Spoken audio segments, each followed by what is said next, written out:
बहुत बहुत धन्यवाद। सबसे पहले तो जब कभी मैं इकट्ठे ब्रह्म कुमारीज़ को देखती हूँ तो वो जो शांति और सुकून और सफ़ेद रंग का जो ऑरा है वो महसूस करती हूँ तो बड़ा आनंद आता है।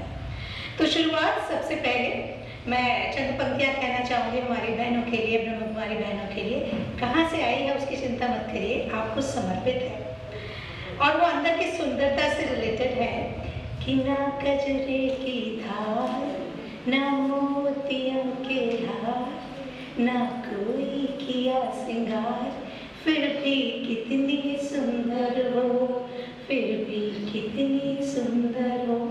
तो ये मन की सुंदरता और आत्मा की सुंदरता जो है इस तक आप पहुंच गई हैं, इसके लिए आपको बहुत बहुत बधाई। और इसको आप पूरी दुनिया में पहुंचा रही हैं, इसके लिए पूरी दुनिया की महिलाओं की तरफ से और समाज की तरफ से बहुत बहुत आभार। और इस शानदार ऑरा में, इस शानदार पीसफुल एनर्जी में आपने मुझे बुलाया और मुझे इस एनर्जी का हिस्सा होने का मौका दिया, इसके लिए बहुत बहुत धन्यवाद, बहुत बहुत आभार।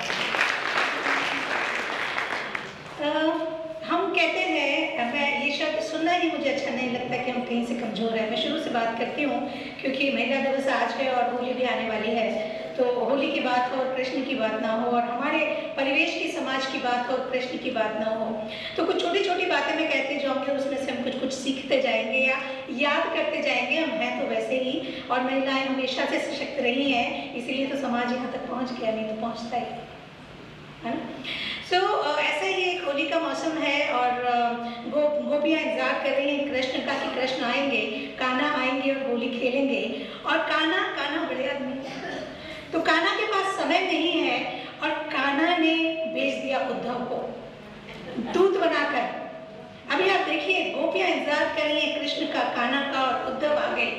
अभी गोपियाँ आपस में क्या बात कर रही हैं आप सुनिएगा कि ये भी कोई कायदा है वायदा न पूरा करे, कि ये भी कोई कायदा है वायदा न पूरा करे, भेजे एक दूत जो कि दुश्मनों से लड़ता, और दिल की नुकुंज कुंज गली नीतियों के बीच प्रेम प्रेम प्यार प्यार ये सब पगता, और जान के अनाथ नाथ आपका परम मित्र, भोले भाले गोपियों को खुले आम ठगता। गोपियां हैं और उनको अपना हक पता है और इनको ये पता है कि कहाँ किसको होना चाहिए। तो पहला सबक ये कि जहाँ हमारी ज़रूरत है वो कोई पूरी नहीं कर सकता। माँ है तो माँ ही चाहिए, बीवी है तो बीवी ही चाहिए, बहन है तो बहन ही चाहिए, सहेली है तो सहेली चाहिए, उसकी जगह कोई और आ जाएगा तो मज़ा नहीं आएगा। आगे गोपियाँ क्या कह रही हैं? वो होंगे सम्राट, वो होंगे सम्राट, वो विराट ठाट बाट पर, गोपियों का प्रेम भाव पात्र नहीं दान का। तुम होंगे बड़े आदमी, तुम होंगे महाराज, तुम होंगे सम्राट, लेकिन आपके बड़े होने से बाकी सब छोटे नहीं हो जाते। हमारा हक है तो हम दान का पात्र लेके नहीं खड़े हैं। वो होंगे सम्राट, वो विराट ठाट बाट पर, गोपियों का प्रेम भाव पात्र नहीं दान का। दुनिया की मंजीरें खड़तालियां मृदंग बजे, गोपियां तो प्रेम की ही बांसुरी बजाएंगी, और ज्ञान के तालाब में नहाइएगा दुनिया को, गोपियां तो प्रेम की नदी में डूब जाएंगी। क्लैरिटी है कि गाना चाहिए और कुछ नहीं चाहिए, क्योंकि प्रेम है, क्योंकि होली है। क्लैरिटी है कि एक रिश्ता है, लेकिन रिश्ते में कोई बड़ा छोटा नहीं है, और जहाँ आपकी जरूरत है वहाँ कोई और नहीं चाहिए। और जब गुस्सा होती है तो आखिरी में वो कहती है, किसकी इजाजत से गुस्सा ब्रजमंडल में। किसको बोल रही है? दूत को, उद्धव को, कि किसकी इजाजत से गुस्सा ब्रजमंडल में, आओ सखी इसका कमंडल झपट ले, और श्याम से सुलट लेंगे, कान्हा से निपट लेंगे, पहले इस दूत अवधूत से निपट लेंगे। तो जो चाहिए वो चाहिए, जो नहीं चाहिए वो नहीं चाहिए। अगर आपकी जिंदगी में क्लैरिटी है, तनाव कभी आएगा ही नहीं, कंफ्यूजन कभी आएगा ही नहीं। माँ हूँ, मेरी जिम्मेदारी है, आखिर दम तक निभाऊंगी, और ये उम्मीद नहीं करती कि बेटा वापस करेगा। पत्नी हूँ, पति को पति माना है तो जिम्मेदारी निभाऊंगी, उम्मीद नहीं करती कि वो मेरे लिए यही करेगी। रिश्ता का क्या मतलब होता है? किसी को अपना बना लेना या किसी का हो जाना। ये सीख लिया तो कहीं कोई तनाव नहीं है, कहीं कोई खराबी नहीं है, और कोई रिश्ता कभी खराब होगा ही नहीं। और ये हमारे अंदर वो पेशेंस है, हमारे अंदर वो एनर्जी है, हमें दी गई है। और जैसे अभी कहा हमारी बहनों ने कि बराबरी की जरूरत ही नहीं है, आप तो पहले से ही आगे हो। ईश्वर ने उनको इस लायक ही नहीं समझा कि वो एक बच्चे को जन्म दे सकते हैं। आपको इतना पेशेंस दिया कि आप 9 महीने तक अंदर भी रखती हैं, और उसके बाद पूरी जिंदगी आप देखिए हमारे भाई लोग, कभी कोई बच्चा रो रहा है तो घंटा 2 घंटा 10 मिनट 20 मिनट, अरे यार ये कितना रो रहा है, इसको चुप करो। और हमारा बच्चा बीमार है, रात भर भी रोता है, 2 दिन भी रोता है, चिड़चिड़ करता है, हम कभी परेशान नहीं होते। तो बराबरी किसी से नहीं, बराबरी खुद से, कि कल मैंने ये काम अच्छा किया था, आज उससे अच्छा कैसे कर लो।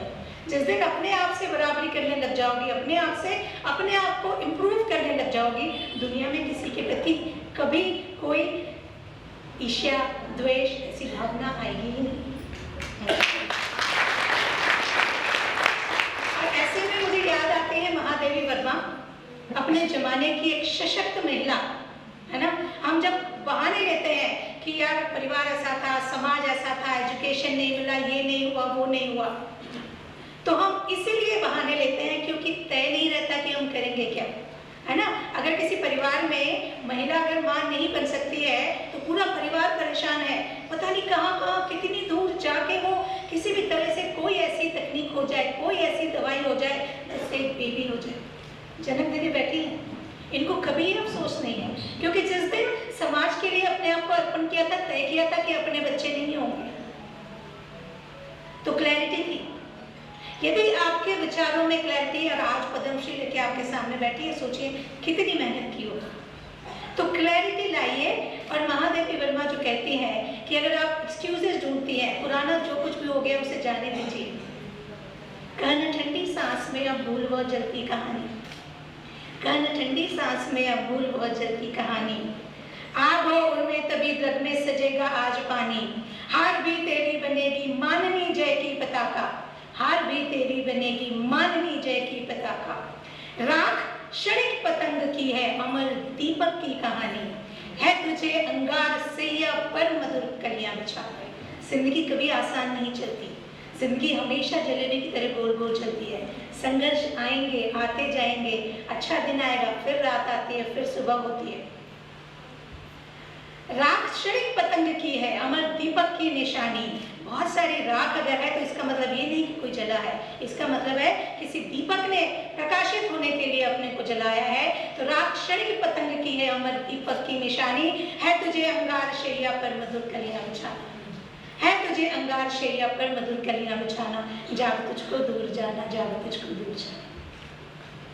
और महिलाओं की जब हम बात करते हैं तो रामायण में से सीता, महाभारत में से द्रौपदी, कुंती, भागवत में से देवकी, यशोदा, गोपियां, शिव से सती, विष्णु से लक्ष्मी, और ब्रह्मा जी से अगर ब्रह्माणी का नाम निकाल दिया जाए तो कहने और सुनने को कुछ बचता ही नहीं। राजा भरत, जिनके नाम पे हमारे देश का नाम भारत पड़ा, उनको अकेली मां शकुंतला ने पाला था। चित्रकूट में मंदाकिनी नदी अनुसुईया के तप से आई थी, और लव कुश सीता के संरक्षण में वाल्मीकि आश्रम में बड़े हुए थे। और अगर हम वेदों की बात करें तो मुनियों की सृष्टा और वेदों की दृष्टा लोपामुद्रा, अरुंधति, दिशा, न जाने कितने नाम हैं जो आज हमारे बीच में, जिनका योगदान है वेदों में, जिन्होंने लिखा है, हम उसको पढ़ते हैं और उससे जीवन लेते हैं। पर हम ये भूल जाते हैं कि वहाँ जो शक्ति आई है वो भी यही महिला शक्ति है। लीडरशिप की बात करेंगे तो चांद बीबी, रजिया, और बहुत सारे नाम अगर मैं ले दूंगी तो इंदिरा जी तक, इतने सारे लीडरशिप के उदाहरण हैं जिन्होंने समाज को बनाया है और आगे ले गए। तो एक्सक्यूजेस मत ढूंढिए। जब हम ये मान लेते हैं कि हम कमजोर हैं तो कमजोर होने लगते हैं, जब हम ये मान लेते हैं कि हम सशक्त हैं तो सशक्त होने लगते हैं।